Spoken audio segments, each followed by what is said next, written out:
ఉన్న బంగారాన్ని విడిపించి ఆ రోజు ఆన్లైన్ రేటుకే మేము కొంటాం. Sharma gold company.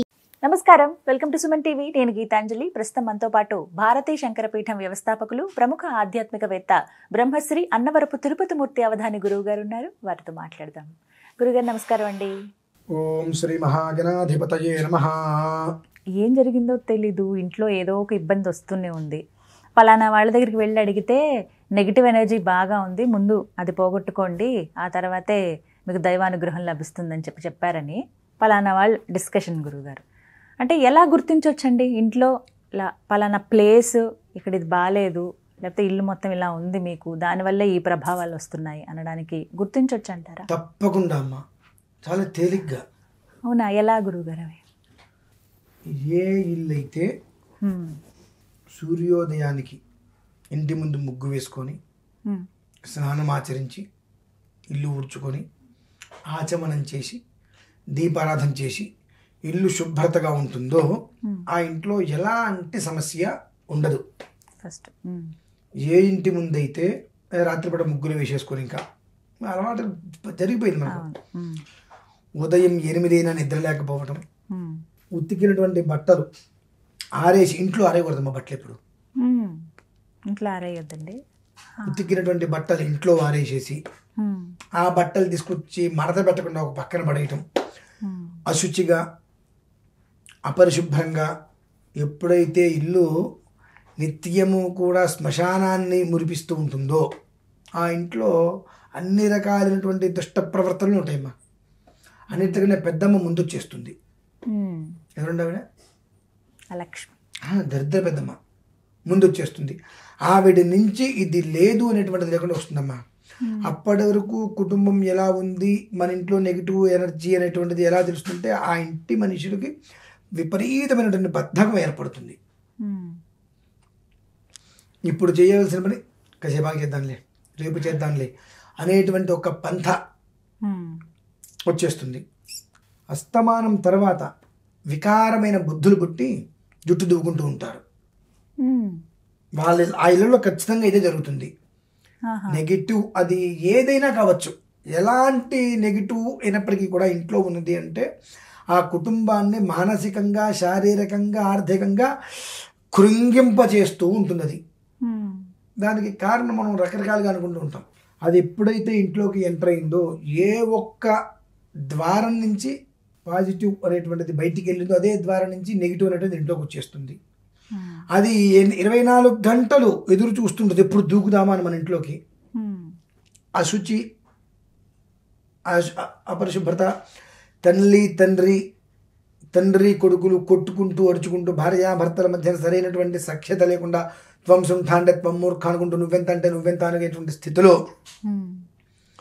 కొట్టుకు చేస్తూ, తిట్టుకు చేస్తూ, అరుచుకుంటూ, ఒక విచక్షణ లేకుండా కుటుంబం అనేటువంటిది అప్పటి వరకు ఇలా గుమ్మటంగా ఉన్న కుటుంబం కూడా అన్ఎక్స్పెక్టెడ్గా జరిగిపోతుందమ్మా. దీనికి మూలం ఎక్కడి నుంచి స్టార్ట్ అవుతుంది అంటే, భోజనం చేయగానే కాళ్ళు కడుక్కోవాలి. ముందు కాళ్ళు కడుక్కోవాలి. భోజనం చేసిన వెంటనే కాళ్ళు కడుక్కోవాలి. వాష్రూమ్ కనుక వెళ్ళొస్తే కాళ్ళు కడుక్కోవాలి. కడిగినప్పుడు కాళ్ళు శుభ్రంగా తడిచినయ్యా లేదా అనేటువంటి విషయం 1-2 సార్లు చూసుకోవాలి. కాలు మీద కాలేసి బర్ర బర్ర బర్ర రుద్దకూడదు. శుభ్రంగా చేత్తో రుద్దుకుంటూ కాళ్ళు కడగాలి. కడిగిన కాళ్ళు తడిచినయ్యా లేవా చూసుకోవాలి. వాష్రూమ్ నుంచి బయటికి రాగానే అక్కడే శుభ్రంగా ఒక వస్త్రం పెట్టి కాళ్ళు శుభ్రంగా తుడుచుకోవాలి. ఈ 3 ఎప్పుడైతే జరగవో ఆ ఇంట్లోకి ఇవన్నీ ప్రవేశిస్తాయమ్మా. అంటే ప్రవేశానికి ఒక కారణం కావాలిగా. అవును, కారణం ఉండాలి. 2, ధారలేని కూడు దరిద్రమైన కూడు అంటారు. అంటే అన్నం తినడం మొట్టమొదటి ముద్దలో 1 చుక్క నెయ్యి వేసుకొని తినాలి. ఇంకా చెప్పాలి 4. ఈ 4 ఎక్కడైతే విధిగా ఆచరింపబడవో అక్కడికి నెగిటివ్ అనేటువంటిది 1/1 చాప కింద నీరులా వచ్చేసేసి అప్పటి నుంచే మనకు లేదాన్లే చూద్దాంలే అవి ఎప్పుడైతే వచ్చినాయో మనం ఈ చేసిన బట్టి అవి ఎంటర్ అవుతాయి. ఎంటర్ అయిన దగ్గర నుంచి బద్ధకం వచ్చి ఇంకా అవి పెరగడం మొదలు పెడతాయి. ఆ స్థాయి ఏ స్థాయికి వెళ్తుంది తెలుసా అండి? స్నానం చేయకుండా టిఫిన్లు చేసేటువంటి స్థాయి. మామూలుగా మనం స్నానం చేయకుండా ఏ వంట చేయం. కానీ ఈ స్థాయి ఎక్కడికి తీసుకెళ్తుందంటే స్నానం చేయకుండా ఇంట్లో నీకు ఉప్మా చేసేయటము, ఇడ్లీలు చేసేయటము, స్నానం చేయకుండానే చేసేసేస్తాయి. అక్కడి నుంచి ఇంకొక మెట్టు ఎక్కుతుంది, తినేసేస్తాయి. అంటే ఒక్కొక్కటి మనకు తెలిపిస్తాయి ఇంట్లో. దరిద్రదేవి దుష్ట దృష్టి దోషం అనేటువంటిది ఎక్కడెక్కడైతే ఏ ఇంట్లో అయితే ఉంటుందో ఆ ఇల్లు ఎలా ఉంటుంది అంటే ఎలా తెలుసుకోవాలి అంటే నువ్వు లేచిన దగ్గర నుంచి పడుకునే వరకు నీ విధానంలో నువ్వు మొట్టమొదటిగా 3 దోషాలు ఏం చేస్తున్నావో చేయట్లేదా. అన్నం తినగానే కాళ్ళు కడుక్కుంటున్నావా లేదా, కడుక్కున్న కాళ్ళు శుభ్రంగా తెరిచినా లేదా చూసుకుంటున్నావా లేదా, దాన్ని బయటకు వచ్చిందా శుభ్రంగా తుడుచుకుంటున్నావా లేదా, ఆ తడి కాళ్ళతో తిరగకూడదు ఇల్లంతా, తుడుచుకుంటున్నావా లేదా, ఈ 3.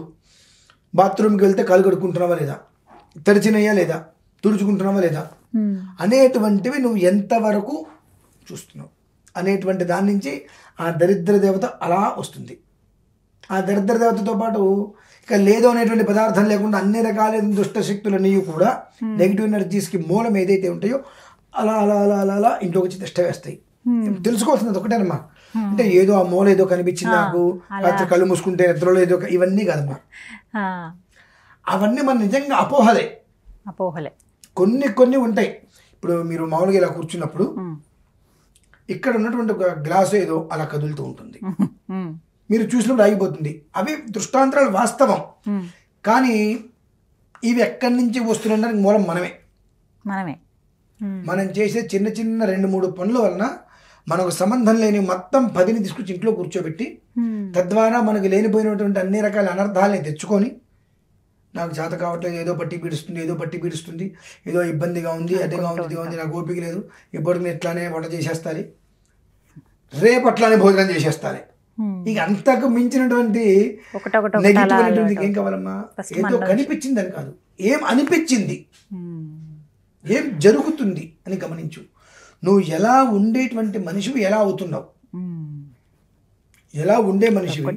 ఇంకొక విషయం, స్త్రీల విషయంలో అటువంటిది ఇంట్లో ఏదైనా ఉండి ఏదైనా ఇబ్బందులు పడుతున్నారంటే ఈ యొక్క పొత్తికడుపు అంటారు చూసారమ్మా, అది ఇవాళకి నెలకి ఒక తేడా ఉంటుంది, అది మారుతూ ఉంటుంది.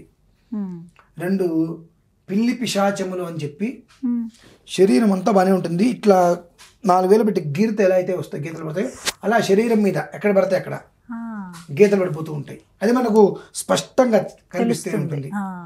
చాలా మంది ఏమంటారంటే కడుపుతో ఉన్నప్పుడు ఆడవాళ్ళకి పొట్ట మీద చారలు పడతాయి కదా. నేను పొట్ట మీద విషయం చెప్పాలా, చేతుల మీద కావచ్చు, కాళ్ళ మీద కావచ్చు, ఇక తొడల మీద కావచ్చు, వీపు మీద కావచ్చు, ఇలా మెడ దగ్గర కావచ్చు, ఇట్లా మనం ఇట్లా గీరితే ఎలా అయితే పడతాయో అలా పిల్లి పిశాచాలు అంటారు వాటిని, అలా చారలు ఇవి కనిపిస్తుంటాయి శరీరం మీద ఎక్కడైనా, ఆ ఇంట్లో ఎవరికైనా. ఇటువంటివి ఏదైనా ఉన్నాయా లేవా అనేటువంటి విషయం గమనించుకోవాలి. మొదటిది మనం ఎలా ఉండాల్సిన వాళ్ళం ఎలా ఉంటున్నాము, దీనికి ఏదో ఇంట్లోకి ఎంటర్ అయింది అది తెలుసుకోవాలి. 2 ఏదైనా అటువంటివి ఏదైనా ఉన్నాయంటే దుష్టశక్తి ఇంకోటి ఏదో ఎంటర్ అయింది, దాన్ని ఎలా తీయాలి ఏంటి అనే విషయాన్ని దానికి అనుసంధానమైన వాళ్ళతో ఏదైనా విషయాలు మాట్లాడితే వాళ్ళ ఇంటి ఫోటోలు లాంటివి తీసుకొని వీళ్ళ కళ్ళు చూస్తారు ముందు. వాళ్ళు కళ్ళు పర్టికులర్గా చూసినప్పుడు తెలిసిపోతుందా అంటే వీళ్ళకి ఎప్పటి నుంచి ఈ డౌట్ అయితే వస్తుందో, ఈ డౌట్ రావటానికి ముందు ఒక ఫోటో, వచ్చిన తర్వాత ఒక ఫోటో తీసుకుని కళ్ళుని ట్రాలీ చేస్తారు. దాన్ని బట్టి అసలు ఏం జరుగుతుంది, ఎటువంటి నెగిటివ్ అనేటువంటి ఆ కుటుంబంలో ఇన్ఫెక్ట్ అయింది అనేటువంటి విషయం అర్థమైపోయి దాన్ని ఎలా బయటికి తీయాలో దాని ప్రణాళికలు వేరే ఉంటాయి మళ్ళీ. అట్లా ఈ విధంగా గుర్తించవచ్చు, మన నుంచే స్టార్ట్ అవుతుంది. అయ్యో మన నుంచి లేకుండా ఇంకెక్కడి నుంచి వస్తాయమ్మా అవి. నువ్వు పిలవాలి, వాటికి మనకన్నా ఎక్కువ ఇగో అమ్మా, మనకన్నా ఎక్కువ ఇగో. పిలవకుండా రావు, పిలిచే ప్రయత్నంలో ఉన్నా చాలు నిజాది పిలిపించేసుకుంటాయి అవి. దానికి బయట ఉంటే తిండి దొరకదు, దానికి లోపల ఉంటే తిండి ఉంటుంది. కాబట్టి నువ్వు ఏ రకంగా, దీనికి ఒక చిన్న కథ చెప్పంటారండి. కాబట్టి 100 సంవత్సరాల గర్భవతిగా ఉంటుంది. అంటే ఇంద్రశత్రుర్వర్ధస్వ అనే విషయం గురించి ఒక ఆవిడ తపస్సు చేస్తుంది. ఇంద్రుణ్ణి చంపేటువంటి కొడుకు కావాలి అని, ఇంద్రుణ్ణి చంపేటువంటి కొడుకు కావాలి అని. అంటే ఇవన్నీ నిజమా అండి అంటే కొన్ని కథలు విన్నప్పుడు మనం చేసేటువంటి కొన్ని ప్రవర్తన వల్ల ఇవన్నీ లోపలికి వస్తాయి అంటానికి. ఇంద్రుడిని సంహరించే కొడుకు కావాలంటే 100 సంవత్సరాలు నువ్వు గర్భాన్ని మోయాలి, ధర్మంగా ఉండాలంటే అన్నిట్లకి ఒప్పుకుంటుంది. అది చూసి ఇంద్రుడే సేవ చేయడానికి వస్తాడు. ఎంత సేవ చేసినా ఇంద్రుడు, ఆవిడికి మాత్రం ఆ ఇంద్రుడి మీద కక్ష పోదు. ఎట్లా అయినా సరే నా కొడుకు ఇంద్రుడిని చంపాల్సిందే. 99 సంవత్సరాలు, 99 రోజులు, 99 గంటలు సంథింగ్ నిమిషాలు పూర్తయిపోయింది. మరొక 2 నిమిషాలు 3 నిమిషాలు ప్రసవం అవుతుంది. ఆ సమయంలో ఆవిడికి అనిపిస్తుంది, ఇన్ని సంవత్సరాలుగా ఇంద్రుడు ఇంత సేవ చేస్తున్నాడు కాబట్టి నాకు పుట్టే బిడ్డతోటి ఇంద్రుడిని చంపొద్దు నాయన అని చెప్పి నేను చెప్తాను అనుకుంటూ నిండు చూడాలి వాష్రూమ్ కింద వెళ్ళి అల్పాచమానానికి కాళ్ళు కడుక్కొని ఆ కాళ్ళు పూర్తిగా తడవదు. ఇన్ని సంవత్సరాలు ధర్మంగా ఉండి కాళ్ళు పూర్తిగా తడవు. ఆవిడ వంగి చూసుకుంటే కనిపించదుగా పాపం ఆవిడకి. మరి మామూలు మనకు 9 నెలలు అంటేనే ఇంత వస్తుంది, మరి 100 సంవత్సరాలు అంటే అంతే కదా. ఆవిడికి కనిపించగా నడవలేక ప్రసవ వేదన తట్టుకోలేక కాళ్ళను తుడుచుకోవటం మర్చిపోయి అలా వచ్చి ఆ మంచం మీద కూర్చొని అలా ఉత్తరం వైపు తలపెట్టుకుని, ఉత్తరం వైపు తలపెట్టుకోకూడదు అంటారండి ఇటువంటివి దరిద్రాలకి మూలాలు. అలా ఉత్తరం వైపు అలా పడుకుంటుంది.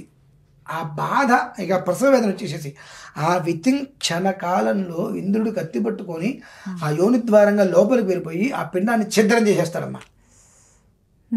దీనికి కారకులు ఎవరు మరి? ఆవిడే. ఆ అన్ని సంవత్సరాలు అంత జాగ్రత్తగా ఉండి, అంత కర్మ ప్రారంభం, దానికి ఎవరు ఏమీ చేయలేరు. అది ఎంతటి వాడికైనా పట్టి పీడిస్తుంది. దానికి మూలార్థం ఏంటంటే కాలు కడిగినప్పుడు జాగ్రత్తగా మరి కడిగినామా లేదా తుడుచుకున్నామా లేదా అనేటువంటిది లేకుండా వచ్చేలా మంచం మీద కూర్చొని ఉత్తరం వైపు కలవాలింది అంతే. 100 సంవత్సరాలు గర్భంలో మోసిన పిండం విచ్ఛిన్నమైపోయింది. అదండి పరిస్థితి. అంటే ఎలా వస్తాయి అంటే మనమే చేసుకునేదాన్ని బట్టి అదే వస్తాయి మనకు. చక్కగా గురుగారు. ధన్యవాదాలండి.